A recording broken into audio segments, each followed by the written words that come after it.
Hello viewers and welcome back to Sahara TV.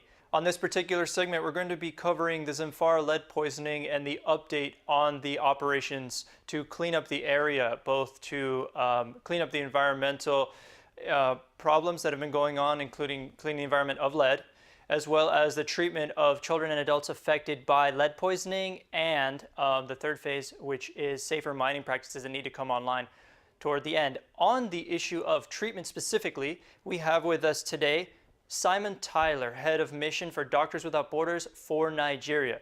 Thank you, Simon, for being with us here on Sahara TV. Hi, good afternoon. It's no problem. It's good to be here. So I just wanted to start out talking, recently you all had a press release talking about ongoing operations and some of the issues that may be coming up in the near future. Now, I understand you are operating in Bagega village currently, and you are almost completed or just completed phase 1 of 4 for that particular village. Can you explain the operations there? Yeah, exactly. Bagega's due south of Anchor, where we maintain our base, and it's basically the last site or the last location within the plot of 8 that we were going to treat children and remediate the land. Bagega, the area itself, has been separated into 4 distinct areas, one of them being the area that they used to process ore into, and refine the ore. Another area is more of a communal area. Then we have the domestic compounds, which have received certain levels of contamination. Now, we phased it into 4 sections, basically to prioritize certain areas. So obviously one of the priority areas was the domestic compounds, whereby teams of local staff come in and physically remove the top layer of the soil and replace with actually from a donor site soil which is not contaminated. And hence then we can start to consider to treat the children and anybody contaminated from that particular compound. As you can understand, to actually enlist and enroll children on the program, they really need to be in a non-contaminated environment, so we can actually expect that they receive the full treatment and be discharged effectively. They could quite easily be recontaminated. It's split into 4. It makes it easier to work, but also it allows us to start treatment earlier. If we were waiting for the whole site to be remediated, this will take a little bit longer, but at least now we know certain areas have been cleaned up and remediated. We can then hopefully start to enroll patients from those specific areas. Okay, thanks for that. How long does the remediation take? For example, like how long did it take for phase 1 before you were able to start enrolling patients? Well, to be honest with you, I mean, we've just been working in there since like February, early March. So, and there's probably, I would guess, 5 weeks to go or something like that. So, backtrack from there, it's 3 months or so. Okay. Of which now we are at the point of being able to pre-screen and enroll children for chelation therapy, or to just continue on to be screened for lead levels in the blood. That obviously was the reason for the press release. Hopefully it's a good news story. It allows a little bit of okay guys, we can start treatment now. That's basically what it is at the moment, yeah. Okay. One of the issues, though, that you are facing, not necessarily right now, but coming up soon, also mentioned in the press release, was the fact that the rainy season will be coming up in Nigeria pretty soon. I believe it starts in May. So with that in mind, does all the treatment on your end need to be done, or are there certain protocols in place I know the press release mentioned it becomes a lot harder to treat the patients, as well as impossible to remediate the environment and during a rainy season like that. So are there protocols in place for you to make a stop and then keep it from spreading, or do you have to actually complete your treatment before it starts? Yeah, this is a key issue at the moment. Ideally we should have completed remediation by now, and allowing a little bit of flexibility before the rains come. like I say, we do anticipate hopefully getting it completed before the rains come. It has started raining, but not sufficient enough to stop the actual cleanup of the land. As you can imagine, there are some areas that need heavy machinery. There's some areas next to water courses. So before these fill up, and while we can still get the heavy machinery in, these are obviously now taking a priority. Some of the domestic sites which we focused on at the beginning, we almost have to move from those to the places which will be less accessible with machinery to be able to physically remove the soil, the actually contaminated soil. So we are having to adjust a little bit. The team on the ground who are actually working, continuing the remediation pterographics, they are still remaining confident that they can achieve this in time.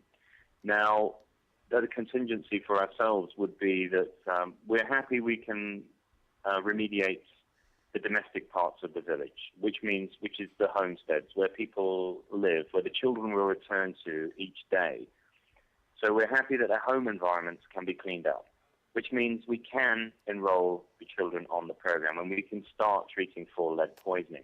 The only thing it might mean, and it is something it is on our mind, is we might have to engage with the community to try and isolate a few of the more public areas, the old mine processing areas, the old pits, and that sort of thing.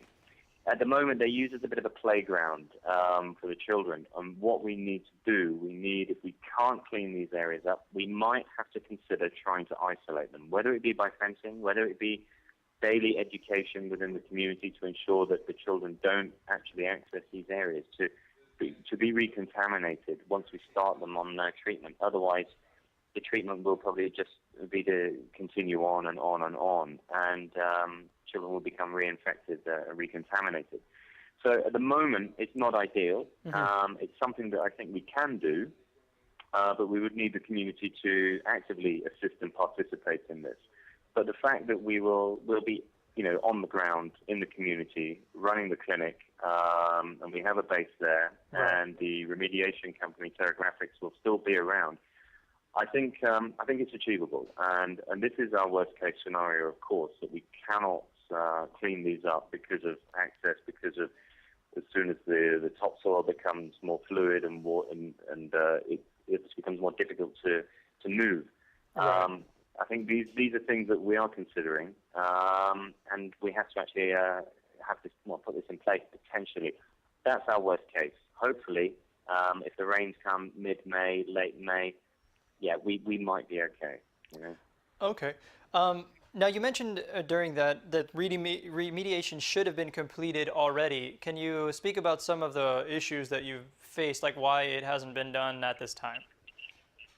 Well, I think it's more procedural delays, I think, than anything else. It's, to have the funds released, we have to go through certain steps. Right. And a small delay somewhere else, for whatever reason, whether it be administrative problems, whether it be someone is not in office at a certain time, these slow that processes down. We were continually in Abuja at the beginning of the year trying to encourage the process to speed up, because we knew that we would be facing, we'd be getting, this timeline is getting tighter and tighter. Right. I don't want to remain critical of it, because at the end of the day, we have received the funds for this, and it's going to be close. Okay. Obviously, if we'd have received the money had been released 6 or 8 weeks earlier, we would probably be in a different position. But hopefully we can mitigate against these delays anyway. So, yeah, on the funding note, I understand that in February around there, the government released about $2.6 million of almost $4 million that they had promised in actually 2012 for the Zamfara cleanup. Now, on top of the 2.6 in February, have you seen additional funding? I know there was a mention in the press release about the need for additional funding. So has that sort of stopped the funding, or is it just that the total funds allocated are not enough? As far as I'm aware, we have enough to be able to complete the job at the moment. Mm-hmm. The only thing maybe is if the rains come and we have to put a temporary, but postpone this remediation and, like I suggested, maybe isolate certain areas. Okay. If this happens, yes, money could be reallocated. It may not be as easily available in 6 months when we review the program and need to continue. That's when we might face another small, procedural obstacle. But that's something we'll have to deal with nearer the time. Right. Okay. Obviously, MSF, we're committed to the medical treatment. Yeah. That's fine. We're committed to this for at least 2 years until we can discharge, the children on the program. Mm-hmm. But that's something we'll have to look at as to the cost. Right, at the future. Okay. Just a couple more things. One, I understand that while you are taking the lead, you have been working with other NGOs as well as government assistance on the ground, and I was just wondering how that was going, as far as a local community coming together and helping you out, or other government organizations coming to also assist you. Hello, Simon, are you still there? Simon? Oh. Viewer, I believe we had lost Simon Tyler. We should be able, hopefully, to get him back very soon. So actually, what Simon had been talking about was the Zamfara cleanup that, as you know, started with government funding finally being released in February of this year. Now, the government funding came, and as Simon had just mentioned, it seems that they have enough funding to continue at least up until the rainy season, which should start very soon.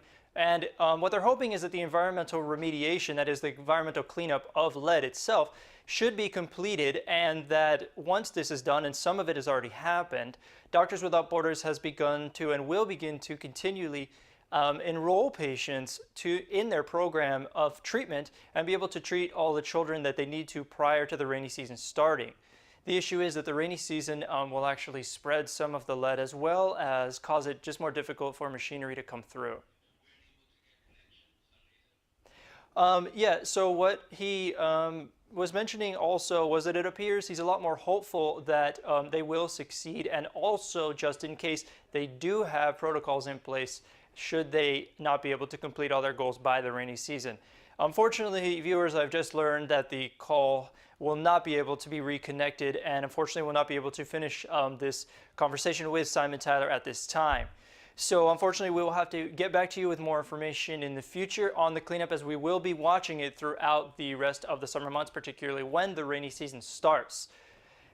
Viewers, this is David Miskus for Sahara TV, speaking with Simon Tyler on the Zamfara lead poisoning cleanup. Please stay tuned for additional interviews and a lot of other great things, including our regulars, Dr. Damages, Keeping It Real, and other shows for you today.